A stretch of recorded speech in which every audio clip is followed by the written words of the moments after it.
Friend, welcome to GK गुरुजी। आज हम discuss करेंगे भारतीय राज्य व्यवस्था के जो टॉपिक नंबर 1 है, भारत का संवैधानिक विकास। आज हम उसके 20 इम्पोर्टेंट क्वेश्चन को हम डिस्कस करेंगे। तो फ्रेंड, ये वाला टॉपिक काफ़ी इम्पोर्टेंट है, तो इस वीडियो को आप लास्ट तक ज़रूर देखें। इस वीडियो का PDF फाइल जो है डिस्क्रिप्शन में मैं डाल दे रहा हूँ, वहाँ से आप डाउनलोड कर सकते हैं। और PDF फाइल आप हमारे टेलीग्राम से भी डाउनलोड कर सकते हैं, जिसका लिंक डिस्क्रिप्शन में है। तो फ्रेंड, ऐसे ही वीडियो सबसे पहले पाने के लिए हमारे चैनल को सब्सक्राइब कर दीजिए, बेल आइकन को दबा दीजिए, ताकि जब भी मैं वीडियो डालूँ तो नोटिफिकेशन सबसे पहले आप तक पहुँचे। तो चलिए फ्रेंड, आज का जो टॉपिक है भारतीय राज्य व्यवस्था का जो पहला नंबर टॉपिक है भारत का संवैधानिक विकास, वो आज हम डिस्कस कर लेते हैं। चलिए फ्रेंड, क्वेश्चन नंबर 1 से हम शुरू करते हैं। रेगुलेटिंग एक्ट 1773 द्वारा सर्वोच्च न्यायालय की स्थापना कहाँ की गई थी? फ्रेंड, इसका आंसर बी नंबर हो जाएगा, कोलकाता में। रेगुलेटिंग एक्ट 1773 द्वारा सर्वोच्च न्यायालय की स्थापना कोलकाता में हुई थी। चलिए फ्रेंड, क्वेश्चन नंबर हम 2 देख लेते हैं। भारत के संविधान में केंद्र और राज्यों के मध्य शक्तियों का विभाजन किस अधिनियम के द्वारा हुआ है?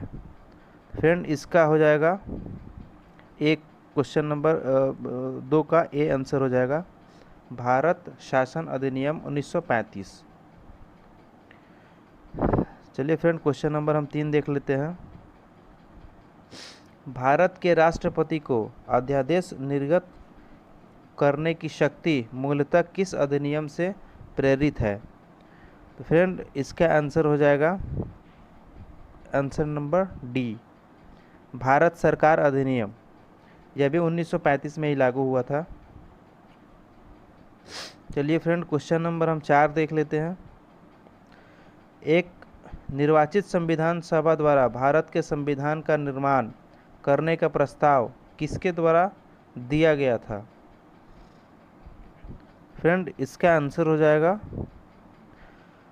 क्रिप्स मिशन, डी नंबर इसका आंसर हो जाएगा। एक निर्वाचित संविधान सभा द्वारा भारत के संविधान का निर्माण करने का प्रस्ताव सबसे पहले जो लाया था वो क्रिप्स मिशन में हुआ था। चलिए फ्रेंड, क्वेश्चन नंबर हम 5 देख लेते हैं। भारतीय संविधान सभा का गठन किसके अंतर्गत किया गया था? तो ये हो जाएगा कैबिनेट मिशन। क्वेश्चन नंबर 5 का ए नंबर आंसर हो जाएगा कैबिनेट मिशन। चलिए फ्रेंड, क्वेश्चन नंबर हम 6 देख लेते हैं। साइमन कमीशन का गठन कब हुआ था? साइमन कमीशन का गठन फ्रेंड 1927 को हुआ था, सी नंबर इसका आंसर हो जाएगा। साइमन कमीशन का गठन वर्ष 1927 को हुआ था। चलिए फ्रेंड, क्वेश्चन नंबर हम 7 देख लेते हैं। भारत की संविधान सभा की पहली बैठक कब बुलाई गई थी? फ्रेंड, ये वाला क्वेश्चन बहुत बार एग्ज़ाम में पूछे गए हैं और आते भी हैं। इसका आंसर हो जाएगा 9 दिसंबर 1946। ये बहुत ही इम्पोर्टेंट क्वेश्चन है और बहुत बार एग्ज़ाम में ये आया भी है। फ्रेंड, 7 नंबर का हो जाएगा 9 दिसंबर 1946, भारत की संविधान सभा की पहली बैठक। चलिए फ्रेंड, क्वेश्चन नंबर हम 8 देख लेते हैं। भारत संविधान का प्रथम प्रारूप किसने तैयार किया था? फ्रेंड, इसका आंसर हो जाएगा BN Rao, sir BN Rao. संविधान सभा की प्रथम प्रारूप है ये BN राव ने तैयार किया था। क्वेश्चन नंबर हम 9 देखेंगे। भारतीय संविधान के निर्माण कार्य में संविधान सभा के कुल कितने अधिवेशन हुए थे?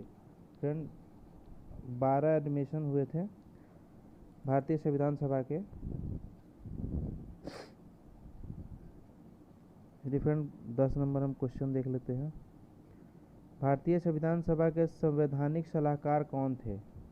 तो ये भी आंसर हो जाएगा ए, sir BN Rao.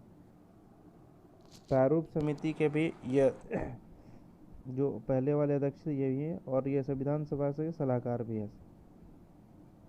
Question number 11 हम देख लेते हैं। भारत की संविधान सभा ने वर्तमान रूप में राष्ट्रीय ध्वज को कब अपनाया था? फ्रेंड, इसका आंसर हो जाएगा 22 जुलाई 1947। 22 जुलाई 1947 को भारत के संविधान ने वर्तमान रूप से राष्ट्रीय ध्वज को अपनाया था। इसका आंसर हो जाएगा डी, 22 जुलाई 1947। भारत का संविधान कब स्वीकार किया गया था? 26 नवंबर 1949। ये वाला क्वेश्चन भी सर बहुत ही इम्पोर्टेंट है। 12 नंबर, भारत का संविधान कब स्वीकार किया गया था? 26 नवंबर 1949 को। ये नंबर इसका आंसर सही है। चलिए फ्रेंड, 13 नंबर में क्वेश्चन देख लेते हैं। भारतीय संविधान पूर्णतः कब लागू हुआ था? तो ये तो सबको पता होना चाहिए फ्रेंड। अगर नहीं पता है तो हम बता देते हैं, और जिनको पता है वो कमेंट बॉक्स में बता दें। भारतीय संविधान पूर्णतः कब लागू हुआ था? 26 जनवरी 1950 को। इसका आंसर आप लोग, मुझे विश्वास है कि आप लोग को 100% पता होगा, और आप कमेंट बॉक्स में ही बता सकते हैं। 26 जनवरी 1950 को भारतीय संविधान को पूर्णतः लागू किया गया था। चलिए फ्रेंड, 14 नंबर में क्वेश्चन देख लेते हैं। संविधान सभा की प्रथम बैठक कब बुलाई गई थी? ये वाला क्वेश्चन भी बहुत इंपॉर्टेंट है फ्रेंड। 9 दिसंबर 1946 को संविधान सभा की प्रथम बैठक बुलाई गई थी। 9 दिसंबर 1946 को। फिर फ्रेंड, क्वेश्चन नंबर हम 15 देख लेते हैं। 11 दिसंबर 1946 को संविधान सभा का स्थायी अध्यक्ष किसे चुना गया था? डॉक्टर राजेंद्र प्रसाद को। डॉक्टर राजेंद्र प्रसाद को 11 दिसंबर 1946 को संविधान सभा का स्थायी अध्यक्ष चुना गया था। फ्रेंड, ये डेट याद रखिएगा, और जो प्रथम अस्थायी अध्यक्ष है ये याद रखिएगा कि डॉक्टर राजेंद्र प्रसाद को 11 दिसंबर 1946 को अस्थायी अध्यक्ष के रूप में चुना गया था। चलिए फ्रेंड, ये वाला क्वेश्चन भी बहुत ही इम्पोर्टेंट है। जन गण मन को भारतीय राष्ट्रगान के रूप में कब अपनाया गया था? ये 26 जनवरी 1950 को। इसका आंसर बी सही हो जाएगा। चलिए फ्रेंड, क्वेश्चन नंबर हम 17 देख लेते हैं। भारत सरकार द्वारा अशोक स्तंभ को राष्ट्रीय चिन्ह के रूप में कब अंगीकृत किया गया था? फ्रेंड, ये वाला क्वेश्चन भी बहुत बार आते रहता है, ये अशोक स्तंभ वाला, और ख़ासकर बैंक वाले एग्ज़ाम में ज़्यादा पूछता है ये वाला। फ्रेंड, इसका आंसर हो जाएगा 17 वाला का 26 जनवरी 1950 को। 26 जनवरी 1950, डी नंबर क्वेश्चन इसका आंसर इसका सही हो जाएगा। भारत सरकार द्वारा अशोक स्तंभ को राष्ट्रीय चिन्ह के रूप में 26 जनवरी 1950 को स्वीकार किया गया था। 18 नंबर हम क्वेश्चन देख लेते हैं। संविधान सभा की सलाहकार समिति के अध्यक्ष कौन थे? तो इसका हो जाएगा सरदार वल्लभ भाई पटेल। संविधान सभा की सलाहकार समिति के अध्यक्ष थे सरदार वल्लभ भाई पटेल। चलिए फ्रेंड, क्वेश्चन नंबर हम 19 देख लेते हैं। संविधान सभा की झंडा समिति के अध्यक्ष कौन थे? तो इनके हो जाएंगे B number, doctor Rajendra Prasad. संविधान सभा के झंडा समिति के अध्यक्ष थे डॉक्टर राजेंद्र प्रसाद। चलिए फ्रेंड, क्वेश्चन नंबर हम 20 देख लेते हैं। लास्ट क्वेश्चन है, संविधान सभा की प्रारूप समिति के अध्यक्ष कौन थे? फ्रेंड, ये वाला भी बहुत ही इम्पोर्टेंट है, और ये वाला बार बार एग्जाम में आया हुआ है। एंड इसका हो जाएगा डॉक्टर भीमराव अंबेडकर। इसका सी आंसर हो जाएगा।